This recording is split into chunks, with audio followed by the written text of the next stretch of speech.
happens when the public sees him fight lesser of a fighter? Oh, he's fighting. Oh, look, he's fighting nobody. I mean, you know, Oscar wants to fight the best, and he really takes it to the heart as far as the way people feel about him, how the public feels about him, the way they. So, you know, he wants to please the fans. He wants to please his people. Yes, and but yeah, definitely. I mean, I would like to see him fight. You know, maybe get a tuna fight, and then obviously. But like I said, I don't decide that. I don't decide that. Again, we leave that up to his promoter and his manager.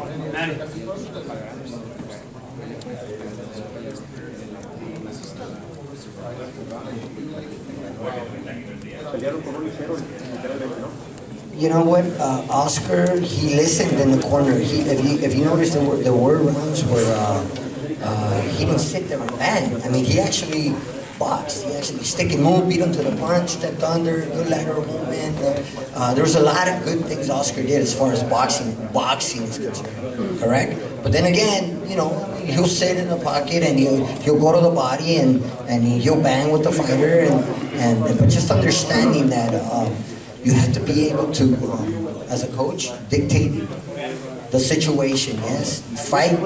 In other words, he's got to be the one dictating the tempo in the ring as far as when to fight, when not to fight, when to box. And it was evident. I mean he made Scott Quigg miss a lot.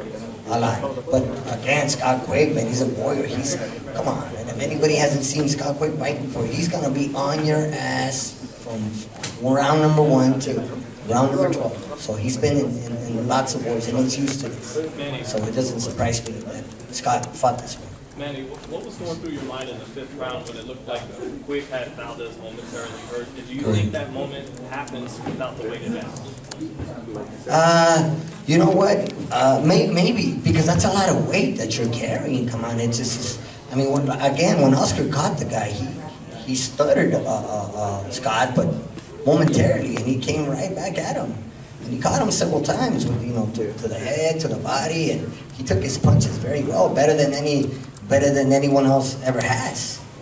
You know, I was asked this question: do you think Freddie, you know, and Scott Quigg's team did this on purpose? Do you think that it was deliberate that they didn't make weight? Well, I don't know. I mean, who wants to give up 20% of their purse and not fight for a world title, right? I doubt that very much. What were the reasons why you know, Scott Quigg didn't make weight? I wish I knew. I wish I knew. I don't know. You're telling me this now. I mean, if he had a fractured foot, I don't think he'd fight him. He did very well for a fractured foot. I mean, I don't know if I can believe that or not. Really. I mean, we've heard some of the plans with Valdez is to hope to build him into a top prize fighting featherweight like Morales and Barrera. He's definitely a top prize fighter, but do you think he's approaching or at the level that those guys were at in terms of? Oh man, we got some big shoes to fill, man. You know, we got to stay grounded, man. We got to stay humble, man, and we leave that up to the public, up to the media, and you guys decide if he's there or not. We just got to keep working. We got to keep pushing forward. Did you find it suspicious or dubious they wouldn't do a second-day weigh-in? Absolutely. Are you kidding me? I mean, come on. Why wasn't that enforced? Are you kidding me? I have no idea. I don't have anything to do with that. I mean, Todd, I wish I knew. Do you know why the second-day weigh-in wasn't enforced? Enforced. Well, the IBF is the only organization that officially does the second day. Right, but and a lot of times when a fighter doesn't make weight, it is actually protocol to say, wait, let's try to work something out to make it fair. I think there was a legitimate reason why Quigg didn't make weight. But I've seen a lot of fights where they say, okay, if you don't make weight, you do a second-day weigh-in. Well, listen, I think that the agreement that they had, obviously they asked for a second-day weigh-in, Quigg refused to do that. And I think rather than sit here and say, point fingers at people, I think you give credit to the people that can jump in the ring, Oscar and his team, and say, listen, we're going to give this guy, we're going to take him on. He wants to cut some corners and have an unfair advantage. Alright, that's what you want to say. Don't worry about it, Jeremy. Don't just go take care of what you got to do. Sorry. And you know, put all the BS aside and go to be a fighter. All right. So I can't answer that for you. How much did this fight going down have to do with Oscar wanting it? Did you guys try and talk him out of it, and it was him at the end of it? How'd that go about? You know what? Again, this decision was made by all right. Sorry. manager. his father, No worries, Oscar. right? But at the end of the day, it was Oscar's I mean, call. I think when you talk about Oscar Valdez, I mean, listen, we all see fighters, right? We all see fighters, right? And we get emotionally involved, and Manny's next to him and everything. And as much as he tells Oscar, don't stay in the pocket, the kid loves to stay in the pocket. So it's in his DNA. He wants to be a fighter. So anybody telling him something that you think is the rational thing to do, which is make him have a second day weigh-in, or not take the fight, or whatever it is, it's the same deaf ears that he gets when he says, don't pull straight back, don't go to the ropes, don't do those things. He's a warrior. That's his DNA.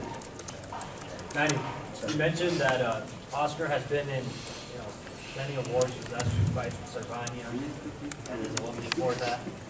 You as a trainer, what would you recommend? Would you pretty much rest him for the rest of the year? Well, we'll wait and see what type of result we receive from the doctors. But styles make fights, man. Styles make fights. If you put Oscar in with Marriaga, you're gonna get fireworks.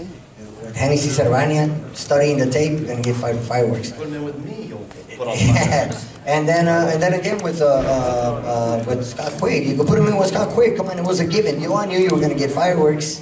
I don't think anybody was wrong about the fight. Scott Quigg is a warrior. He comes forward and he comes to fight. Now, on the other hand, Oscar, I think Oscar he proved that he's a more complete fighter. He proved that he can bang, he can box, he can make you miss, he can make you pay. I think he did a lot of good, positive things tonight, considering the fight. What Manny's saying is you can see, which is wonderful, when you see a young kid mature over the body of work. And we saw in the Marriaga fight where he was still young, and then you saw in this day where he was learning some stuff, and all that fight, the Cervania fight, made him be able to conquer what he had to do tonight. If he didn't have those fights, he probably couldn't have conquered what he did. I was just about to tell you that. I was just about to mention that right now.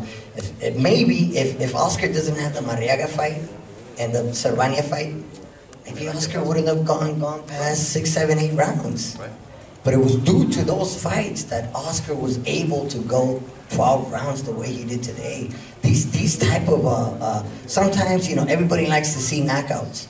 But what Oscar has to understand, prior to these last 3 fights, Oscar was used to knocking everybody out. Oscar, you're not going to knock everybody out, Oscar. You got to learn to go rounds.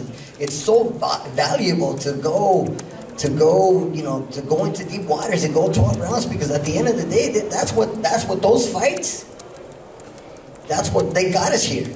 If it wasn't, thank you, if it wasn't for those fights, as a promoter, I got to thank him, because if it wasn't for those fights, Oscar doesn't go the 12 rounds the way he did tonight. And I mean, every fight. Also to see, the last 3 rounds where he comes on, right? That's the maturity, right? A lot of times you see the young kids fade at the end, but he started coming on in the last 3 rounds and, went through adversity. On that point, Manny, maybe did you tell him to come out and win the night? Because he came out hard in the night. He came back very hard in the night. Yes, so him, those are the championship rounds, you win that round, you won the fight. Those are the championship rounds. You're going into the 9th, 10th, 11th, 12th round. We all understand those are the championship rounds. Those are, that's when you show what you're